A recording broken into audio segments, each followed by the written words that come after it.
बहुजन नवजागरण और प्रतिरोध के विविध स्वर, बहुजन नायक और नायिकाओं की श्रृंखला में आज हम चर्चा करेंगे स्वामी अच्युतानंद जी के ऊपर। आधुनिक काल में पश्चिम और दक्षिण भारत में जिस तरीके के सशक्त दलित बहुजन आंदोलन, सामाजिक चेतना देखने को मिलती है, उतनी उत्तर भारत में देखने को नहीं मिलती।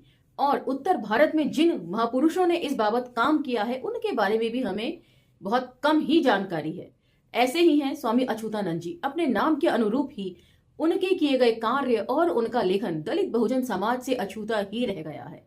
आज के एपिसोड में हम उनके इन अछूते कार्यों के ऊपर चर्चा करेंगे और साथ ही चर्चा करेंगे कि किस तरीके से डॉक्टर अंबेडकर और स्वामी अच्युतानंद जी की पारिवारिक पृष्ठभूमियां एक सी रही हैं करीब करीब, और उसी के चलते उन्हें बेहतर शिक्षा प्राप्त करने का मौका मिला। और साथ ही जानेंगे एक ऐसी कविता के ऊपर जिसके बारे में शायद ही आप लोगों ने कभी सुना हो। कविता है मनुस्मृति से जलन, जो स्वामी अच्युतानंद जी ने लिखी थी और ये इनकी बहुचर्चित कविताओं में गिनी जाती है। तो अंत तक इस एपिसोड में हमारे साथ बने रहिएगा। तो चलिए, जय भीम, मैं शालिनी और आप देख रहे हैं अंबेडकरनामा। स्वामी अच्युतानंद 6 मई 1879 से 20 जुलाई 1933।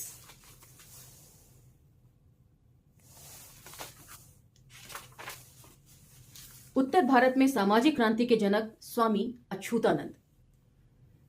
शूद्रों गुलाम रहते सदियां गुजर गई हैं, जुल्मों सितम को सहते सदियां गुजर गई हैं। अब तो जरा विचारो सदियां गुजर गई हैं, अपनी दशा सुधारो सदियां गुजर गई हैं। शुरुआत ही उनके साहित्यिक पंक्तियों से है।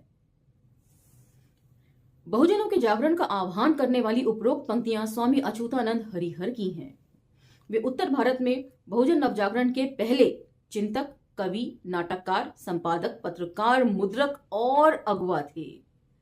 मल्टीटास्किंग, मल्टी फेस्ड पर्सनालिटी थे।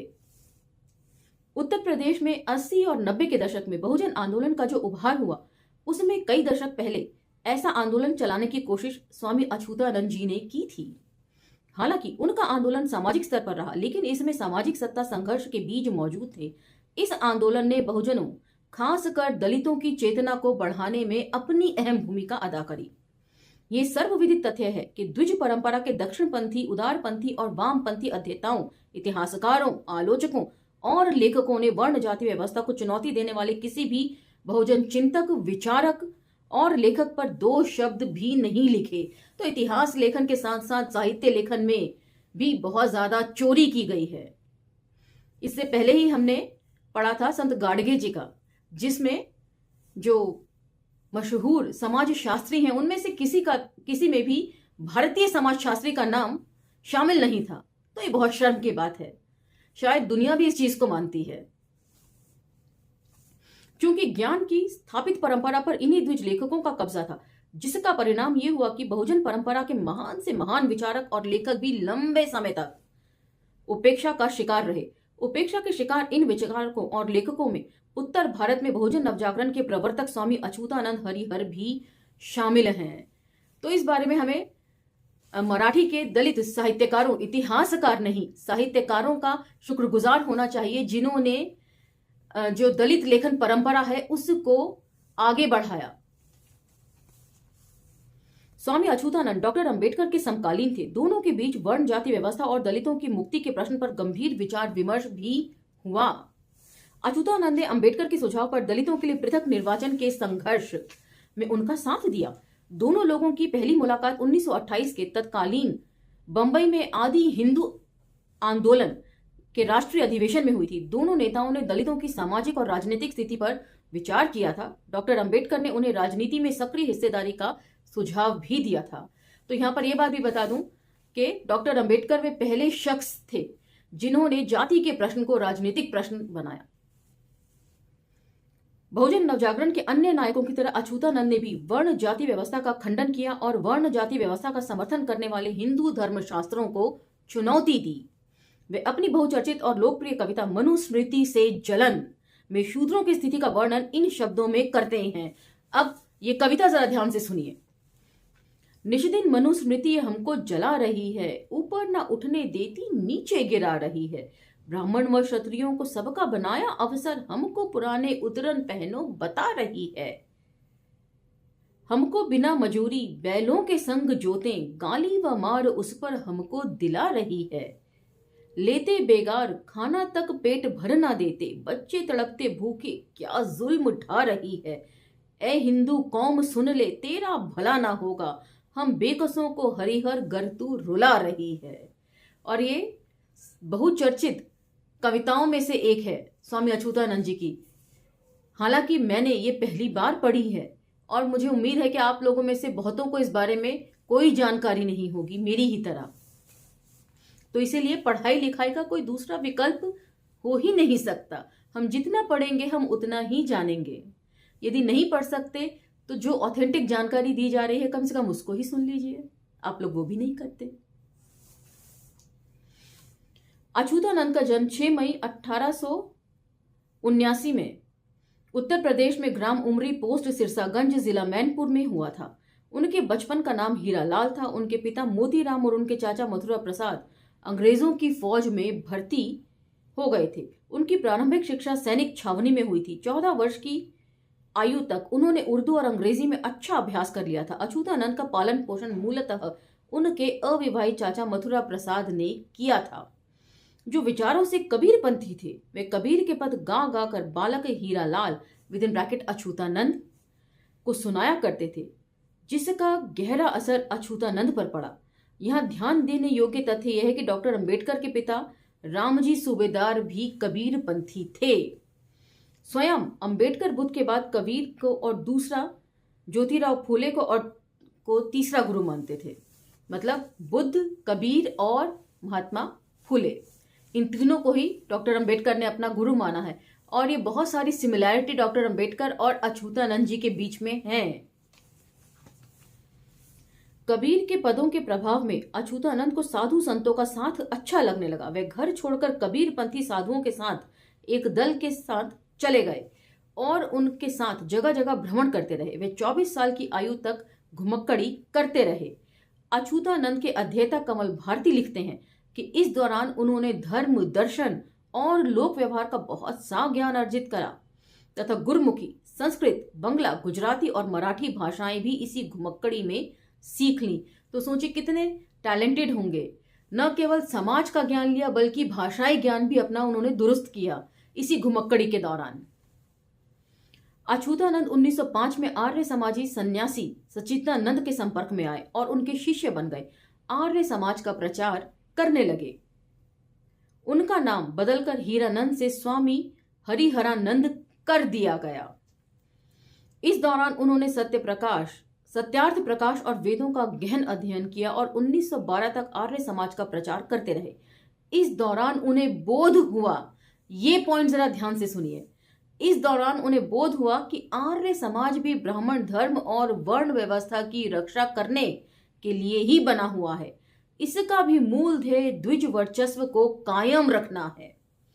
आर्य समाज की सच्चाई को उजागर करते हुए उन्होंने लिखा कि यह ईसाई और मुसलमानों के प्रहारों से ब्राह्मणी धर्म को बचाने के लिए गढ़ा गया वैदिक धर्म का एक ढोंग है। सीधा सीधा इन्होंने वैदिक धर्म को ढोंग लिखा है।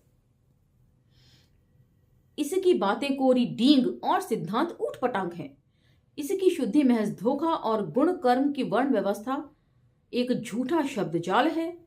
यह इतिहास का शत्रु, सत्य का हंथा और झूठी गप्पे मारने वाला है। इसकी दृष्टि दोषग्राही, वाणी कुतर्की, स्थापना थोथी और वेदार्थ निरा मन घड़ंग है।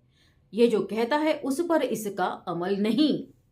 इसका उद्देश्य ईसाई मुसलमानों से शत्रुता कराकर हिंदुओं को वेदों और ब्राह्मणों का दास बना देना है।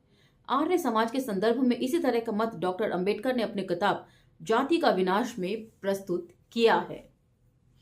तो ये वैचारिक सिमिलैरिटी भी दोनों में बहुत ज्यादा देखने को मिलती है, स्वामी अच्युतानंद और डॉक्टर अंबेडकर दोनों ही में। आर्य समाज से बाहर आने के बाद 1917 में ब्राह्मणवादी नाम हरिहरानंद की जगह उनका नाम अच्युतानंद रख दिया गया। कमल भारती लिखते हैं कि स्वामी अच्युतानंद जी ने दलित समाज में जागृति लाने के लिए 1922 में आदि हिंदू आंदोलन की घोषणा की। आदि हिंदू की अवधारणा को स्पष्ट करते हुए स्वामी जी ने अछूत का अर्थ छूत विवर्जित अर्थात पवित्र बताया। छूत विवर्जित मतलब डॉक्टर अंबेडकर कहते हैं कि अछूत का अपोजिट छूत होता है, और छूत तो एक बीमारी होती है ना। उसी चीज को यहां पर और ज्यादा इलेबोरेट करते हैं स्वामी अछूतानंद जी के छूत विवर्जित, जिसे छूत ना लगा हो, अर्थात पवित्र। छूत की बीमारी को हम खराब समझते हैं ना। ये मैं नहीं कह रही हूं, हमारे महापुरुष कह रहे हैं। उन्होंने लिखा है कि आर्यों ने यहाँ के मूल निवासी महाप्रतापी राजाओं को छल बल से पराजित करके उनका सब कुछ छीन लिया और उनकी हत्या तक कर दी। इसके बाद यहाँ के मूल निवासियों को शूद्र बनाकर उनकी संस्कृति को नष्ट कर दिया और अपनी सामंतवादी संस्कृति को स्थापित कर दिया। हम उन्हीं मूल निवासियों की संतान हैं, इसलिए हम आदिवंशी हैं। हमें अपने खोए हुए प्राचीन गौरव को इस देश में फिर से पाना है। और आगे इसी बात का जिक्र वह अपनी चंद पंक्तियों में कर रहे हैं, सुनिए। हैं सभ्य समसे हिंद के प्राचीन हैं, हकदार हम, हाँ हाँ बनाया शूद्र हमको, थे कभी सरदार हम। अब तो नहीं है वह जमाना, जुल्म हरिहर मत सहो, अब तो तोड़ दो जंजीर, जकड़े क्यों गुलामी में रहो। अछूतानंद ने आदि हिंदू आंदोलन को आगे बढ़ाने के लिए कई सभाएं की। सन 1930 तक स्वामी जी के नेतृत्व में इस आंदोलन के 8 राष्ट्रीय अधिवेशन, 3 विशेष सम्मेलन और 15 प्रांतीय सभाओं के साथ साथ सैकड़ों की संख्या में जनपदीय सभाएं हुई। पहला वार्षिक अधिवेशन दिल्ली 1923 में, दूसरा नागपुर 1924 में, तीसरा हैदराबाद 1925 में, चौथा मद्रास 1926 में, पांचवा इलाहाबाद 1927 में, छठा बंबई 1928 में, सातवां अमरावती 1929 में और 8वां अधिवेशन 1930 में इलाहाबाद में हुआ। प्रांतीय सभाएं लखनऊ, कानपुर, इलाहाबाद, मेरठ, मैनपुरी, मथुरा, इटावा, गोरखपुर, फर्रुखाबाद तथा आगरा में आयोजित हुई थी। इन सभाओं में हजारों की संख्या में दलित जातियों के लोगों ने गांव-गांव से पैदल चलकर भाग लिया था। 3 विशेष सभाएं दिल्ली, मेरठ और इलाहाबाद में की गई थीं। इन सब का उद्देश्य बहुजन नवजागरण की अलख जगाना था। उन्होंने 1922 से 23 में 2 साल दिल्ली से प्राचीन हिंदू और 1924 से 1932 तक कानपुर से आदि हिंदू पत्र निकाला था। आदि हिंदू नाम से उन्होंने कानपुर में 1925 में प्रिंटिंग प्रेस भी लगाया था। उसी प्रेस से वे अपने पत्र और साहित्य का प्रकाशन करते थे। वे हिंदी के पहले दलित कवि थे जिनकी कविता में हमें कबीर और रैदास की निर्गुणवादी वैचारिक परंपरा का विकास मिलता है। कविता में उनका उपनाम हरिहर था। तो कबीर की जो निर्गुण वाणी है उसके भजन बेहद लुभावने लगते हैं। मुझे याद है बचपन में पापा गाया भी करते थे और उस टाइम ऑडियो कैसेट्स का ज़माना था। उसकी शायद हरिओम शरण नाम था गायक का। उनके गाने निर्गुण भक्ति के ऊपर सुना करते थे, जिसमें से आज भी मुझे एक याद है स्टार्टिंग, निर्गुण रंगी चादरिया रे कोई ओढ़े संत सुजान। काफी मधुर भजन है, शायद गूगल पर आज भी अवेलेबल हो। उनके काव्य संग्रहों में हरिहर भजनमाला, विज्ञान भजनमाला, आदि हिंदू भजनमाला और आदि वंश का डंका का उल्लेख मिलता है। वर्तमान में इन रचनाओं में से केवल आदि वंश का डंका ही उपलब्ध है। आदि वंश का डंका लोक छंदों में रचित कृति है। इसमें कव्वाली, गजल, भजन, मरसिया आदि शामिल हैं। तो कव्वाली, गजल, भजन तो हम जानते ही हैं। और मरसिया क्या है? मरसिया वो खास गीत हैं जो किसी की मृत्यु पर गाए जाने वाले शोक गीत के रूप में जाने जाते हैं। ये भी मुझे याद है, बचपन से ही सुनती आ रही हूँ, क्योंकि घर में एक संत परंपरा को फॉलो करने वाली विचारधारा भी मौजूद रही है। मेरे नाना जी की जब डेथ हुई थी तो मुझे वो गीत अच्छे से याद है, जो मैं अक्सर सुनती भी रहती हूँ। और भी जहाँ कहीं मतलब शोक गीत होते हैं वहां पर, जा से आवा गमन मिटाई हो, बागर को छोड़ो मेरे भाई हो। ये मैंने मुर्दैया के पाठन के दौरान भी आप लोगों से साझा किया था ये गीत। दलित साहित्य में नाटक लिखने की परंपरा भी स्वामी जी से ही आरंभ होती है। उनके 2 नाटक हमें मिलते हैं, मायानंद बलिदान और राम राज्य न्याय। राम राज्य न्याय नाटक में राजा राम द्वारा शूद्र ऋषि शंभूक की हत्या किए जाने का चित्रण है। मायानंद बलिदान पूरी तरह से पद्य में लिखा गया नाटक है। यह नाटक हिंदू संस्कृति में विद्वान नरबली प्रथा को रेखांकित करता है। प्रोफेसर चमनलाल लिखते हैं, स्वामी अच्युतानंद हरिहर का साहित्य प्रकाश में आने से उनको हिंदी में आधुनिक दलित साहित्य का जनक माना जा सकता है। वह हीरा डोम की कविता उनकी परवर्ती कविता कही जा सकती है। 54 वर्ष की अल्प आयु में ही 20 जुलाई 1933 को कानपुर में उनका निधन हो गया। अच्युतानंद जी की मृत्यु पर बहुजन नवजागरण एक अन्य पुरोधा चंद्रिका प्रसाद जिज्ञासु ने लिखा कि एक आला दिमाग था न रहा, आदि वंशी चिराग था न रहा। तो ये था स्वामी अच्युतानंद जी का संक्षिप्त जीवन परिचय। उम्मीद है आपको बहुत सारी जानकारी इसमें से प्राप्त हुई होगी अच्युतानंद जी के बारे में।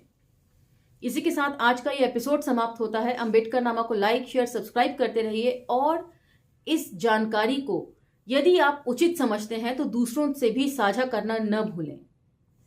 इसी के साथ मिलते हैं अगले एपिसोड में, और अगला एपिसोड हम बनाएंगे ईवी रामासामी पेरियार जी के ऊपर। तब तक मुझे आज्ञा दीजिए और अंबेडकर नामा को लाइक, शेयर, सब्सक्राइब करते रहिए। धन्यवाद।